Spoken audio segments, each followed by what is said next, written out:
যানজট নিরসনে কুড়িগ্রামের উলিপুরে গ্রহণ করা হয়েছিল সংযোগ সড়ক নির্মাণের প্রকল্প।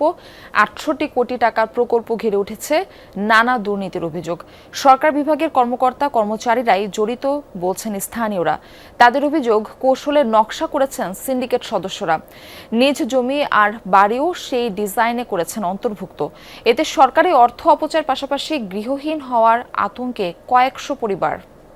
বিজলি কেবলসের স্কিন কোটেড ইনসুলেশন আগুন প্রতিরোধী। বিজলি কেবলস, নিরাপদ আজীবন।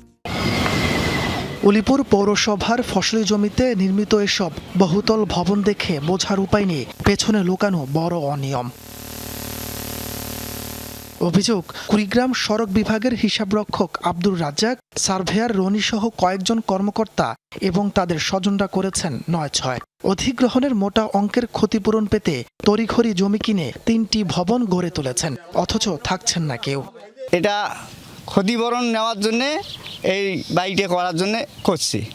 সড়ক বিঘের লোক টেকার লবে করছে, তাছাড়া তো আর এইভাবে কেউ করে নাই। বাড়ি গড়িয়ে এরা মনে করো করছে কুড়িগ্রামের লোক যারা চাকরি করে এই সড়ক বিভাগে।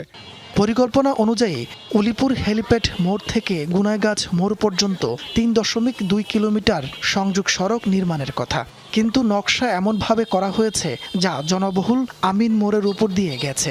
ভুক্তভোগীদের দাবি, পরিকল্পিতভাবে নিজেদের ভবন ও জমি নকশায় অন্তর্ভুক্ত করেছেন সিন্ডিকেট সদস্যরা। এতে সরকারের কোটি কোটি টাকা হাতিয়ে নেওয়ার পাশাপাশি ক্ষতিগ্রস্ত হবেন স্থানীয়রা। জনগণের মনে করেন যে হইল টাকা এবং সরকারের টাকা বড় ধরনের এটা হাতিয়ে নেওয়ার জন্য অযথা এই বাইপাস রোডের মাঝখানে তারা এই বিল্ডিংগুলো করেছে। এখানে ১৫০ বাড়ি হবে, ক্ষতি হবে দোকানপাট, বহু ক্ষতি হবে। একটা স্কুল প্রতিষ্ঠান আছে, 2টা মেল কারখানা আছে। তা আমরা চাই সরকার করুক, কিন্তু হেলিপোর্ট থেকে রেল লাইন দিয়ে নিয়ে যা ঘন্টিতে লাগিয়ে দেউক, অথবা পেছন দিয়ে পশ্চিম দিয়ে নাগে যায় আড়িসে লাগিয়ে দেউক। অভিযুক্তদের সাথে কথা বলতে গেলে বিষয়টি অস্বীকার করেন তারা। সাফাই দেন, বসবাসের জন্যই এসব ভবন নির্মাণ করা হয়েছিল, যা সড়কের নকশায় পড়ে গেছে। না, বাড়ি আমার পরিবার থেকে করছে, বললাম তো। বাড়ি পরিবার থেকে আমার বাবা বিদেশে ছিল, ভাই বিদেশে ছিল, তারা আসছে। আসার পর আমার তো আর সেখানে তো কেউ থাকে না, শহরে বাসা। সড়ক বিভাগের কর্মকর্তারা বলছেন, ২০২৩ সালে শুরু হয় ৬৮ কোটি টাকার এই প্রকল্প, যার জমি অধিগ্রহণ নিয়ে জটিলতা রয়েছে। এছাড়া সড়ক বিভাগের কিছু কর্মকর্তার বিরুদ্ধেও মিলেছে অনিয়মের অভিযোগ। প্রমাণ মিললে প্রয়োজনীয় ব্যবস্থা গ্রহণ করা হবে।